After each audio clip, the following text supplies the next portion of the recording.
Hi, it's Father Bob. I hope you're well.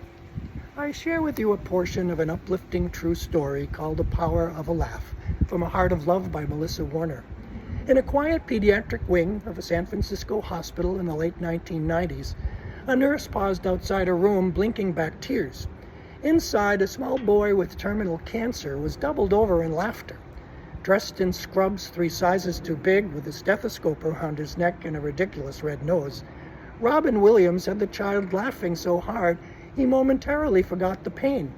No cameras, no press, no entourage, only Robin doing voices, pulling faces, imitating cartoon characters, making joy out of thin air.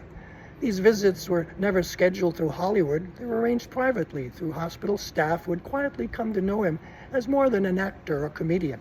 He would often call ahead anonymously, asking if there were any children who might benefit from a visit.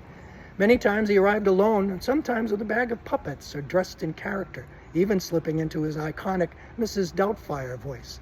The children, some too weak to sit up, would smile, giggle, or whisper a joke back. Parents watched in awe as their child, often in the final days of life, laughed again, sometimes for the first time in weeks.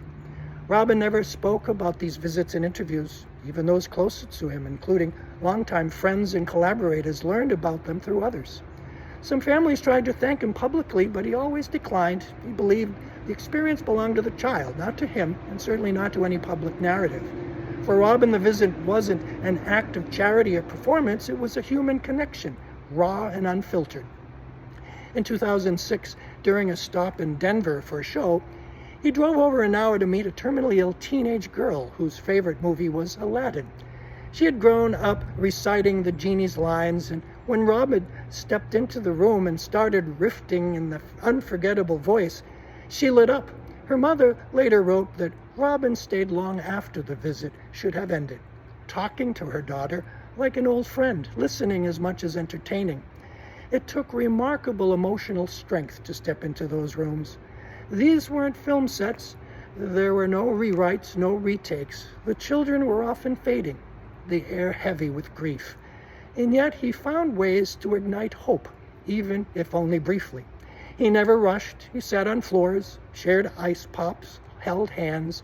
Afterwards, he often sat alone in his car for a long time, sometimes crying, sometimes calling a friend just to hear a familiar voice. By 2010, hospital staff in several cities had come to know that if Robin was in town, there might be a call. No one ever publicized it, but he didn't want it that way. It wasn't about headlines or accolades. He often told nurses that if he could make one kid forget where they were, even for 10 minutes, it was worth everything. His visits didn't cure illnesses or change medical outcomes, but they did something else. They gave a flicker of joy to the fading. They softened the hardest moments for grieving families, and they reminded everyone in the room, patients, parents, nurses, even Robin himself, that laughter still had power, even at the edge of goodbye. Sometimes healing isn't about medicine. It's about making someone feel alive, even for a moment, when the world says they shouldn't. Is there someone you know who could use a dose of humor? God bless.